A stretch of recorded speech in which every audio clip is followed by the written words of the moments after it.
ଅନୁଗୁଳ ଜିଲ୍ଲା ଆଠମଲ୍ଲିକ ବ୍ଲକ ଠାକୁରଗଡ଼ ଖେଳପଡ଼ିଆଠାରେ Thakurgarh cricket club ଦ୍ୱାରା ଆୟୋଜିତ କ୍ରିକେଟ ଟୁର୍ଣ୍ଣାମେଣ୍ଟ ଆଜି ଉଦ୍ଯାପିତ ହୋଇଯାଇଛି।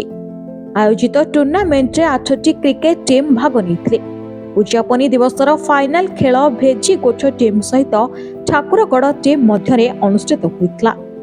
ଏହି ଫାଇନାଲ ଖେଳରେ ଠାକୁରଗଡ଼କୁ ହରାଇ ଭେଜିଗୋଠ ଟିମ୍ ଚାମ୍ପିୟନ ହୋଇଥିଲା। आयोजित पुरस्कार वितरणी सभारे मुख्य अतिथि भावे समाजसेवी तथा संजय कुमार प्रधान ठाकुरगड़ थाना आईआईसी नटवर नंद जोगदे खेलाड़ी मानू उत्साहित करते। सम्मानित अतिथि भावे शरद कुमार राउत कुणाल साहू मुख्य उपस्थित थे।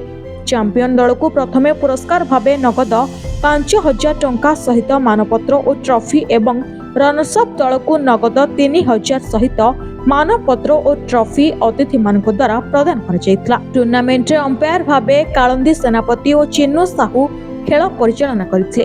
एही टूर्नामेंट को ठाकुरगड़ क्रिकेट क्लब रो समस्त सदस्य उपस्थित रही परिचालना करिबारे सहयोग करथिले। आठमल्लिक रु हरिकृष्ण नायक रिपोर्ट ओडिसी खबर।